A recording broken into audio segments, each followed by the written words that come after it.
Okay, class, so today we're going to learn about JavaScript. So everything in this lesson is going to be recorded and evaluated. You feel overwhelmed at 7 a.m. in the morning, hopping on your laptop, drinking on coffee and Nutella sandwich, whatever your mom makes. Meeting begins, and you have to wait for your moderator to initiate the meeting. All you have to do is sit there and hear the boring, the most annoying, aggravating lecture you could ever hear of all time, or a group meeting of all time. Don't be sorrow and fool, because Muhib Islam, myself, right here, is gonna give you some tips and tools that you can utilize for your meeting to be moderated successfully and smoothly. First and foremost, you might want to think of what can be done before the meeting is initiated on a certain date and time. What you can do is you create a little mind map to illustrate what is going to remind.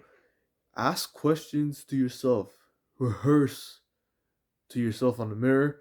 And if you're feeling uncomfortable on the giant mirror, you can always use your phones to look through your videos and see if it sounds clear and precise. You can make Kahoot, where you ask questions, you make questions, and you create answer. You ask yourself the question and you make answer. This, by the way, enhance your confidence because when it comes to clarifying anything, you don't hesitate. You're not being reluctant on how you're gonna ask the question.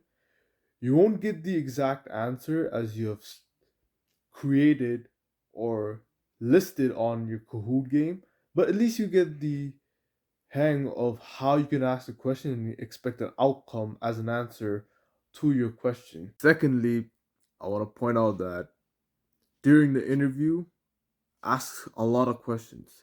Please don't hesitate. Please don't feel like you've been penalized or you're interrupting the instructor. If you think your instructor is being interrupted, if you feel like you need to voice up your concern, you can always shoot a message on a chat box letting them know, hey, please can I hop on the mic? But yes, please be polite to them. Do not just barge into the conversation when the moderator is um, delivering a message. During the interview, if you can, please ask your manager if they can give you a seat for being a presenter. In that way, you're conveying that what you've learned, what you've understood, and what you've acknowledged from what has been taught or what has been discussed on a group session or on a virtual classroom.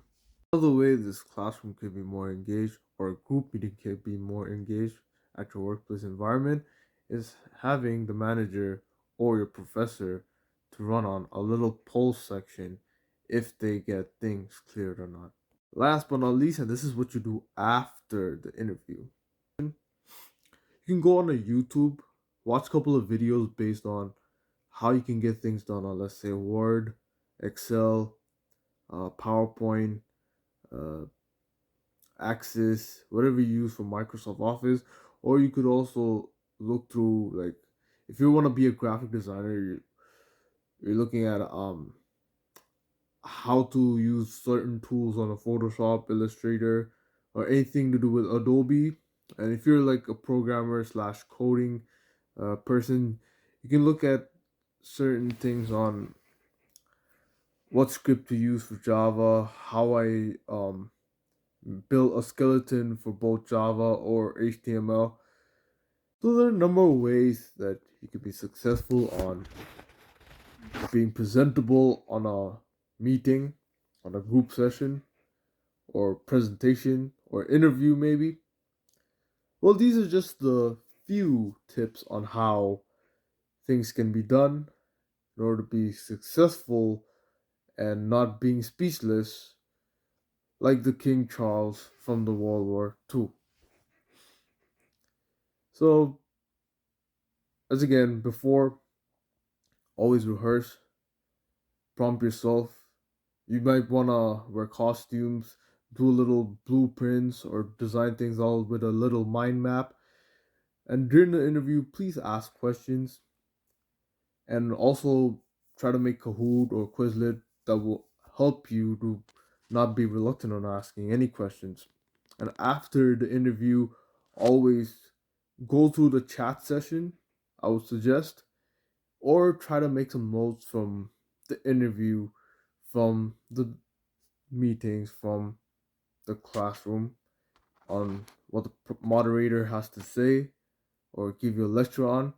For today, thank you very much for taking the time to watch this video on tips on how to be professional and presentable on a virtual meeting. It can be it can be from your school, it can be from your work.